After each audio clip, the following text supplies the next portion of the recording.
The Denver Broncos have wrapped up their head coaching interview with Sean Payton, and Payton has seemingly suggested in national media narratives what the asking price from the New Orleans Saints would be. Is it worth it for the Broncos to do just that? On top of that, we continue our NFL free agency preview with unrestricted free agents at defensive back and tight end for the Denver Broncos. You get that from the South Stands to the end zone on today's episode, Locked On Broncos.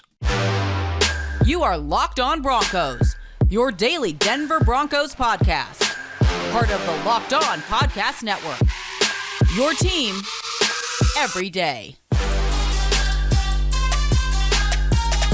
Oh, take the money and run. I think, Sayre, this whole conversation with the Broncos head coaching search continues on, and the only thing I can think of when thinking about the Walton Penner family ownership group, money, money, money. And if I were a head coaching candidate, which I am not for any NFL team, I would take the money and run with everything that's been rumored about what the Broncos or what other teams would be willing to pay for a guy like Sean Payton. Will the Broncos do that? We'll see. Welcome into a brand new episode of Locked On Broncos, your daily Denver Broncos podcast, part of the Locked On Podcast Network, your team every day. I'm your host, as always, Cody Roark, Broncos reporter from Mile High Sports, joined alongside, as always, by my co-host, Sayre Bedinger. He's the site expert, predominantly orange.com. We all have the written content on everything Denver Broncos related alongside the podcast stuff that you see here. Check out those sites respectively. The Broncos wrapped up their interview on Tuesday with Sean Payton in Los Angeles, led by George Paton, Greg Penner, Condoleezza Rice.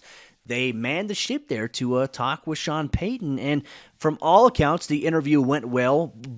I think one thing that is out there, a lot of people on Twitter are like, the Broncos need to offer Sean Payton right away.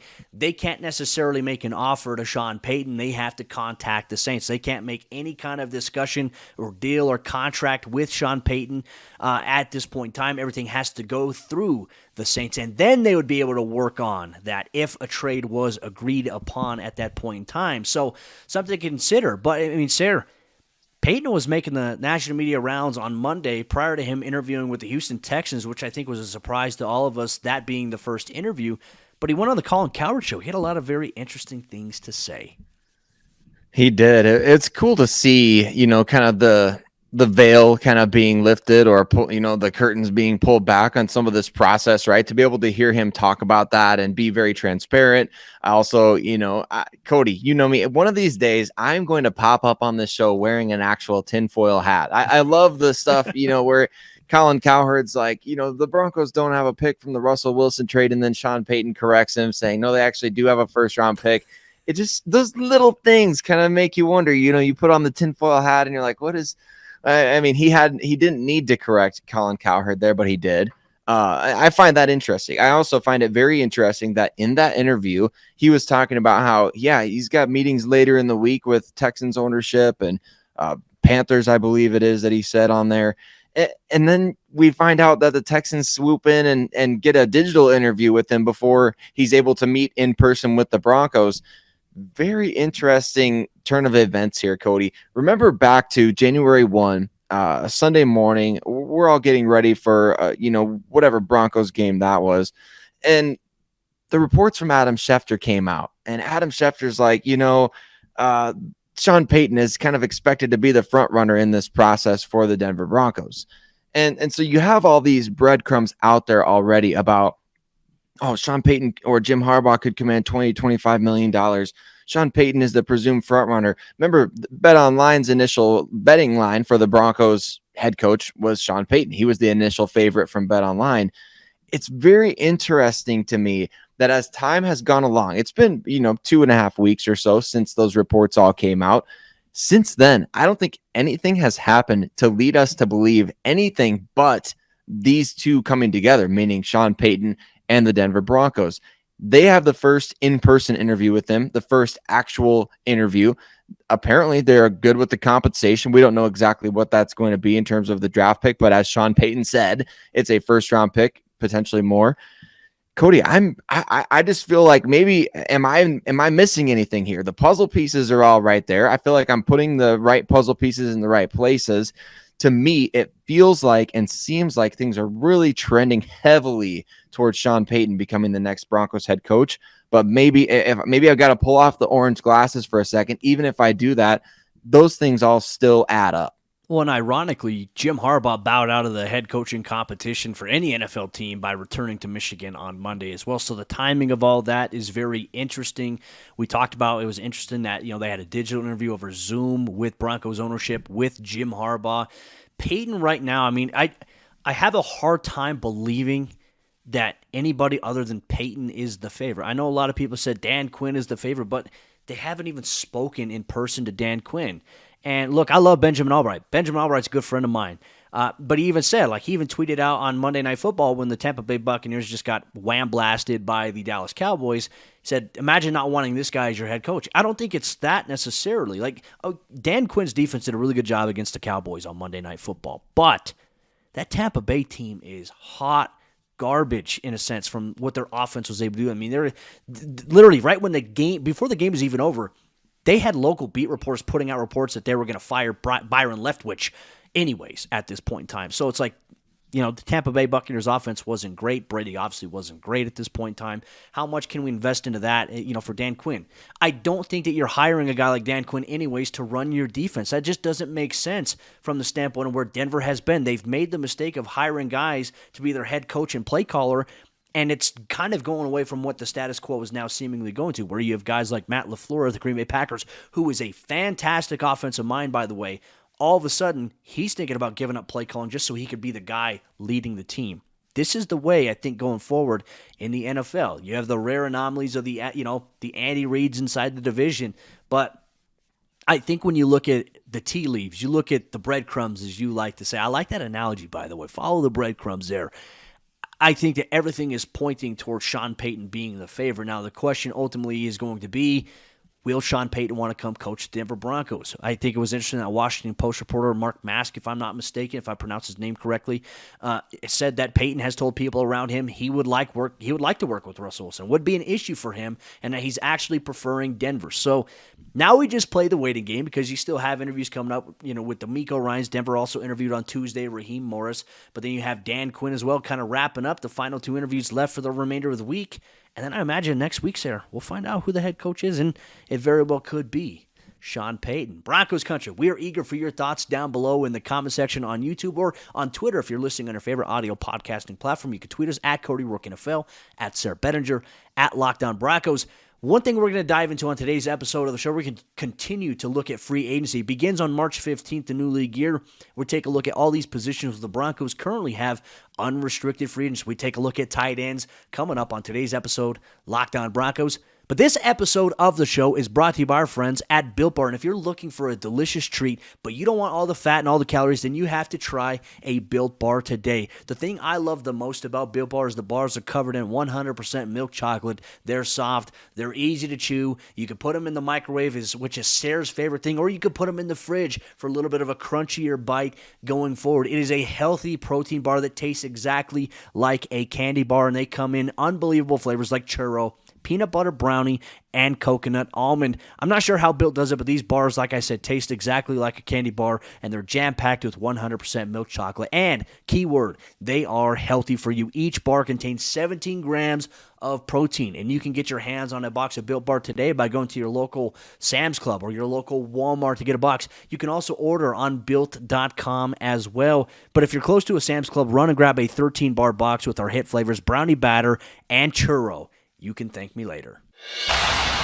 As NFL free agency approaches, the Denver Broncos have several tight ends who are set to become unrestricted free agents on March 15th. Who should the Broncos look at bringing back, if anybody? Thank you so much once again, Broncos Country, for tuning in and making Locked On Broncos your first listen of the day every single day. Sayre Bedinger, myself, we appreciate you so much for either listening on your favorite audio podcasting platform or whether you're watching us on YouTube. Sayre, let's dive into this conversation. Obviously, we're taking a look at free agents, unrestricted. We'll get into the restricted free agents. We'll get to the exclusive rights free agents in later episodes of the show here. Continuing on with unrestricted free agents, we're looking at the tight end position today.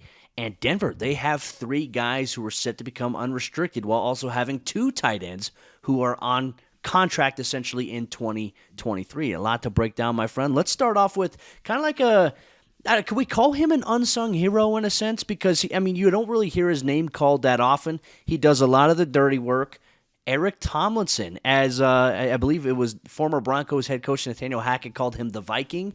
He just comes in, with his hard hat, lunch pail, and he just gets to work. And, he quietly, I think, had a pretty decent year, probably a better year in the passing game than most people anticipated he would have. What are your thoughts on Eric Tomlinson and whether or not the Broncos should bring him back? Yeah, I liked Eric Tomlinson and what he brought to the table. I liked the idea, right, of kind of just, okay, this guy's going to be your blocking guy, right? He's going to be the blocking specialist out there. Well, we ended up actually getting quite a bit more impact from him in terms of his ability as a receiver throughout the course of the season. And it was, sparse. It wasn't like every single week he's making these big plays, but he did catch 9 passes, a pair of touchdowns.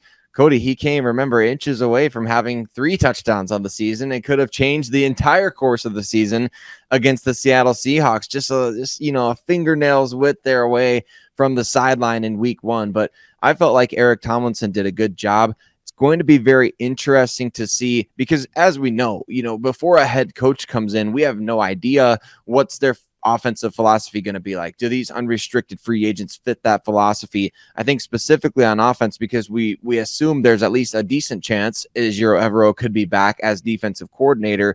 So we can kind of talk about things, thinking in terms of, well, Ejiro could be back. So that makes sense for these guys.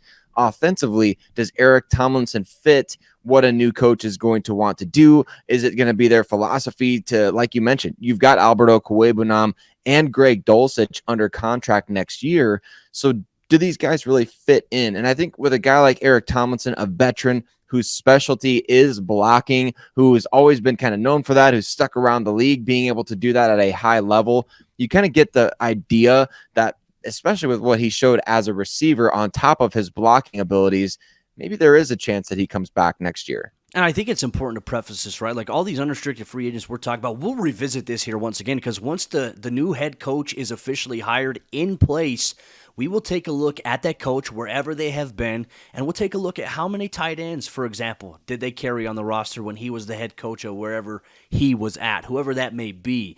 I think that's going to be very important to analyze as well. And these personnel decisions as well, I imagine George Payton will make in collaboration with whoever the next head coach is. So something to keep an eye on. But also, I do think that maybe the snaps on offense proportionate to snaps on special teams is something that will also be evaluated as well. And you look at Tomlinson, he played 36% of the team's offensive snaps in 2022. He played 13% of the snaps on special teams. So not really a special teams guy from the sense. I believe he was on PAT, which, as we all know, the Broncos weren't necessarily kicking a lot of PATs in 2022, so maybe it equates to maybe why.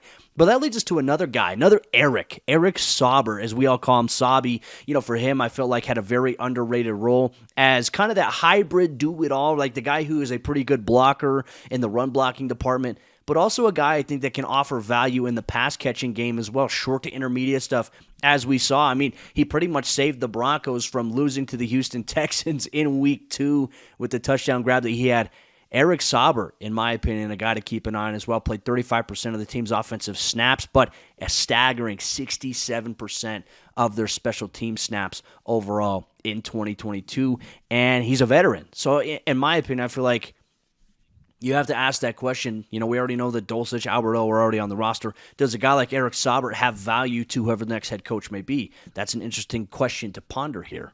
Yeah, and he's quality depth, right? That's what you need at any position, right, is quality depth. And I think Eric Saubert has proven that he can be that. And not just quality depth, but he can contribute to your special team. So that's a guy that I would say, Cody, absolutely, yes, bring back. He's been available for the Broncos the last couple of years. He's made some intriguing plays in the passing game. He's made some game-changing plays in the passing game. You mentioned the Houston one. Well, remember 2 years ago in 2021, he had his first NFL touchdown against the Chargers in that win against them. So I think that he's definitely proven to me he deserves to come back. I think he's kind of coach proof in a way. Can we say that about Eric Saubert? I'm not saying that he's going to come in. Remember, we had some tight end one talks about him last year at training camp because, first of all, he was available, as I said, but also he was making a ton of plays. I think he has good chemistry too with Russell Wilson, which can't be overstated in this equation. So I think Saubert is a guy that the team is going to try to bring back. He's a good blocker too. He's just a good all around player. But you have some guys who are masters of certain trades, like Eric Tomlinson with blocking. You have some guys who are jacks of all trades, which I think describes perfectly Andrew Beck, right? He's not necessarily a master of one specific thing. I wouldn't say he's a Kyle Juszczyk type of fullback out there, but he can be a good lead blocker at times. I wouldn't say he's, necessarily the best move tight end in the game, but we saw his big time catch against Seattle where he made a big play as a receiver.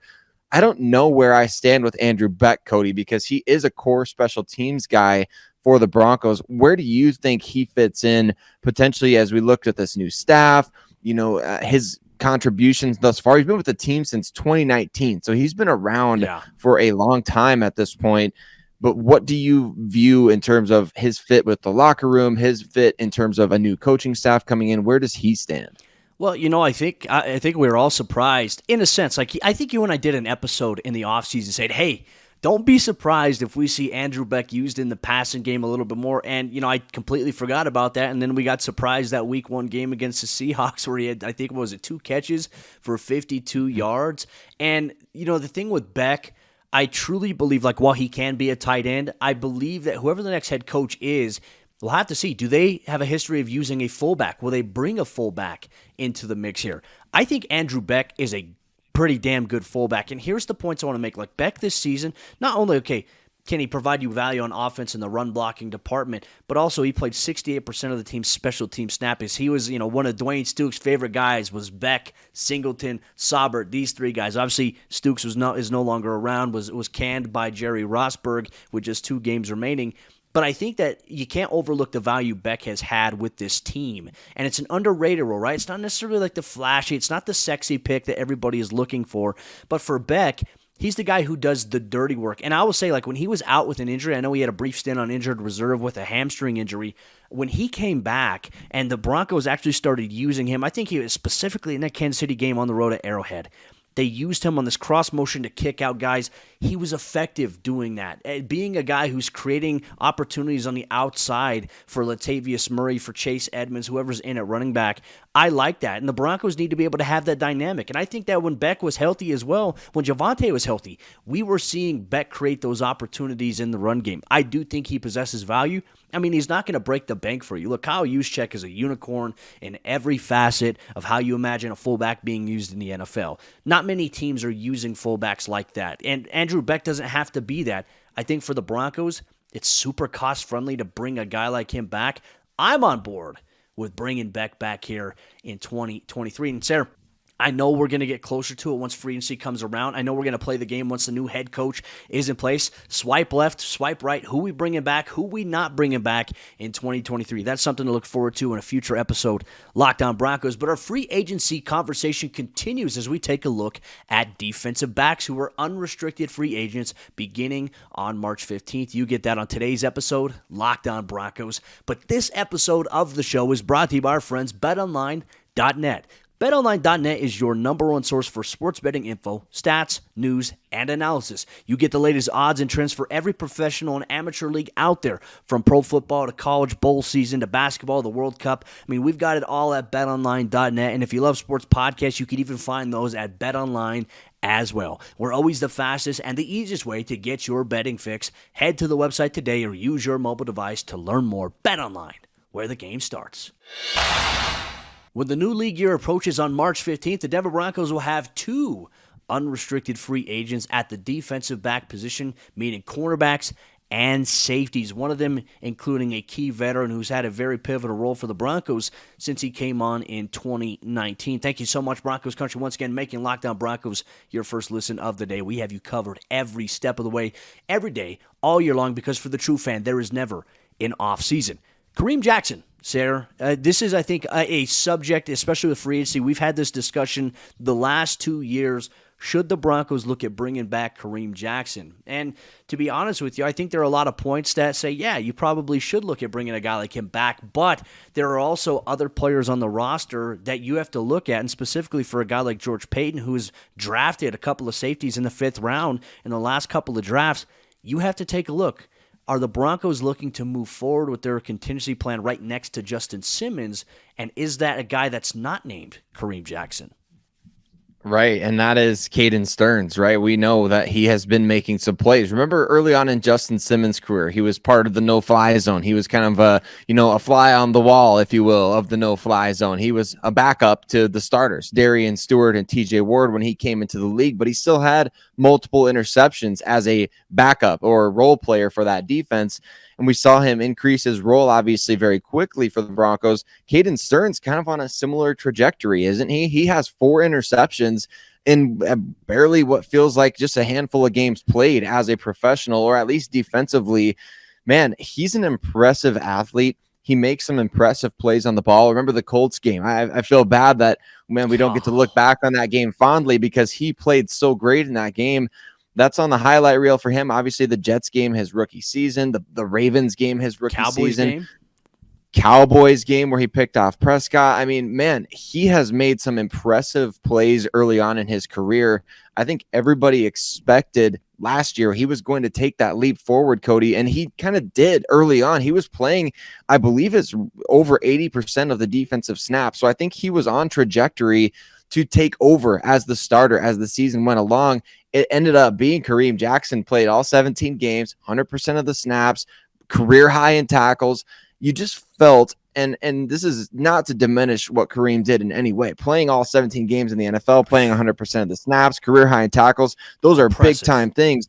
It's very impressive. And he's a fantastic veteran. It did just feel to me a little bit quiet in terms of those numbers adding up over time. It felt like his impact was a bit more quiet than it has been in other recent years, especially, his first year with the Broncos where he had the touchdown against Houston, all these different things that he was able to bring to the table. I don't necessarily judge safeties based strictly on whether or not they're creating or causing turnovers. I do think that was an area, where Caden Stearns, he brings that to the table. Kareem Jackson, no forced fumbles, no interceptions, only 2 passes defensed last year, but his impact is different. So I'm intrigued to know, do the Broncos, do they bring him back? Is he so valuable to the locker room? Does defensive staff matter? Obviously, he's made a very successful transition to the safety position after people forget, man, this guy was a corner when he was with the Houston Texans. He played nickel at times for them as well. It wasn't like a no-brainer immediately when he came to Denver that he was going to be great at safety. So nobody really knew that, and he has been very, very good at that position. Is his chemistry with Justin Simmons that important? I'm intrigued to know your perspective on this. You're a former defensive back, former safety, obviously. You know the defensive backfield very well. Is his impact on the game more than what's meeting the eye for me in terms of looking for those turnover plays? I still think that there's value for Kareem in Denver. I do. But the question that I have is as a starter. I don't necessarily believe that's going to be the case because you do have a guy in Caden Stearns. And look, I want to make the point. Justin Simmons and Caden Stearns are the only 2 Broncos in 2022 to have a multi-interception game last year. Obviously, the 2 against the Colts. He obviously had a couple pass breakups, some big hits.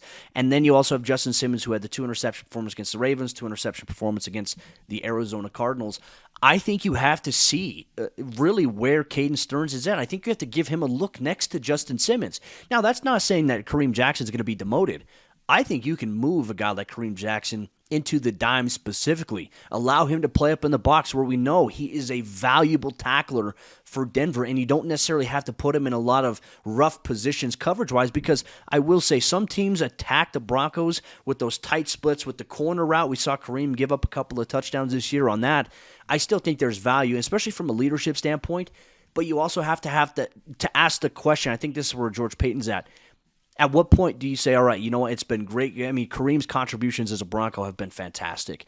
But at some point, do you have to move on from that to allow some of your younger players more room to breathe? I think that's a huge question for Denver going forward. I think that you have to have a plan, right? Because Caden Stearns, he had hip surgery. He had a hip injury that was bothering him all throughout training camp. He got an injection that held him out a couple of weeks. He came back, and it just was too much to play with. And the fact that he's playing as well as he was with a really bad hip, I think speaks volumes. He did have surgery. We'll see what his timeline is like. I think you also have to make that decision based on, is Caden Stearns going to be ready for training camp? Is he going to be ready for the start of the regular season? A million different questions. As we all know, hips can be very, very tricky due to scar tissue. So I don't know where I'm at yet. I imagine once the new head coach is in place, I'll definitely have a little bit more when we play our game of swipe left or swipe right for the Broncos. Now, another one to round out today's episode of the show, Sayre. Cornerback depth for the Broncos, as we know it was not very good this season. However, Denver, I think, fortunately, wasn't in a position where they had to really dig to the back of their depth the way that we used to see. Remember the Parnell-Motley game way back in the day alongside Michael Ojemudia? Yes. Denver wasn't in dire straits with cornerback depth, but obviously they need better depth at cornerback, right? You have Patrick Surtain, who's your solidified starter. Damari Mathis rose up and exceeded expectations and played beyond his fourth-round draft status. Ronald Darby obviously suffered the season-ending ACL. He's still under contract. Will be back with the team next year. The team can make a decision if they wanted to move on from him, but I don't know if that's necessarily going to be the case due to an injury settlement or guaranteed injury money, something along those lines. But for me, one thing I found a desperate need is behind your top three cornerbacks, you need depth there. And Darius Phillips was brought in initially because Michael Ojemudia got hurt in the preseason. We didn't see much from him. He had a couple of snaps against the Las Vegas Raiders when Denver played them at home. They lost in overtime, obviously. He had a couple of snaps there defensively. Only played 1% of the defensive snaps in 2022. Had some injuries that derailed him as well that put him on IR.